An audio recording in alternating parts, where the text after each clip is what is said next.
Calendar ఏం తమ్ముడు వచ్చిందా ఉద్యోగాలు?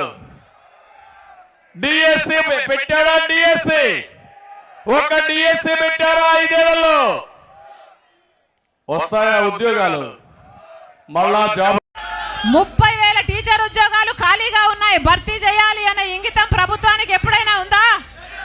ఇప్పుడు ఎన్నికలు వచ్చాయి గనక ఇప్పుడు నోటిఫికేషన్ వేసి శ్రీ బొత్స సత్యనారాయణ గారిని వారి క్యాంప్ కార్యాలయంలో కలవడం జరిగింది. ఆయన డిఎస్సి గురించి అడిగితే ఈరోజు డిఎస్సి గురించి అధికారులతో సమావేశం నిర్వహిస్తున్నాం. డిఎస్సి నోటిఫికేషన్ తప్పనిసరిగా ఇస్తాం. 2-3 రోజుల్లోనే ఈ నోటిఫికేషన్ ఇవ్వడానికి అవకాశం ఉందని ఆయన స్పష్టం చేశారు. కాబట్టి దీన్ని ఇక్కడితో ఆపేయచ్చుగా. ఏపీలో రేపే డిఎస్సి నోటిఫికేషన్, విద్యా ప్రమాణాల్ని పెంచామన్న బొత్స.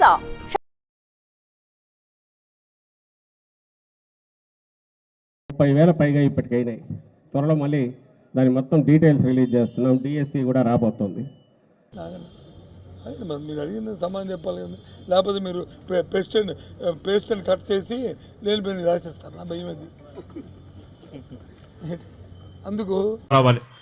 రాజకీయ నాయకులు ఎవరైనా కూడా ఎన్నికలకు ముందు ఇలా మైకు పట్టుకొని ఎవరైనా నేను అది చేస్తాను ఇది చేస్తాను అని చెప్పి ఆ తర్వాత అది వాళ్ళు చేయకపోతే వాళ్ళని ఏ రోజైతే మనం కాలర్ పట్టుకొని గట్టిగా నిలదీసే పరిస్థితి ఎప్పుడైతే వస్తుందో, ఏ రోజైతే వాళ్ళు మాట్లాడుతూ ఉన్నప్పుడు ఏ రోజైతే మనం గట్టిగా వాళ్లకు సమాధానం చెప్పే పరిస్థితి వచ్చినప్పుడే ఈ వ్యవస్థ మారుతుంది తల్లి. నీకెందుకు నాన్న ఇది?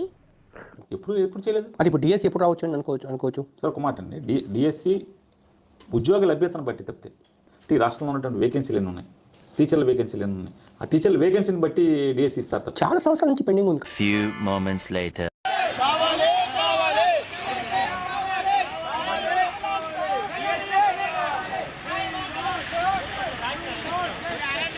వచ్చేటప్పుడు వీడియో సామెత చెప్పాడు ఇంగ్లీష్ లో చెప్పరా. ప్రభుత్వ హయాంలో ఇక మెగా డిఎస్సి, జాబ్ క్యాలెండర్ లాంటి హామీల కథ ముగిసిపోయినట్టే కనిపిస్తోంది. కొత్తగా ఖాళీల భర్తీకి సంబంధించిన ప్రతిపాదనలు ఏవీ పెట్టొద్దని ఆర్థిక శాఖ ఆయా శాఖలకు తేల్చెప్పింది. 2024-25 బడ్జెట్ ప్రతిపాదనలకు సంబంధించిన అంశాల్లో వీటిని మినహాయించి వివరాలు ఇవ్వాలని హెచ్ఓడీలకు ఆర్థిక శాఖ ప్రత్యేక జీవితం సంకనాకిపోయింది.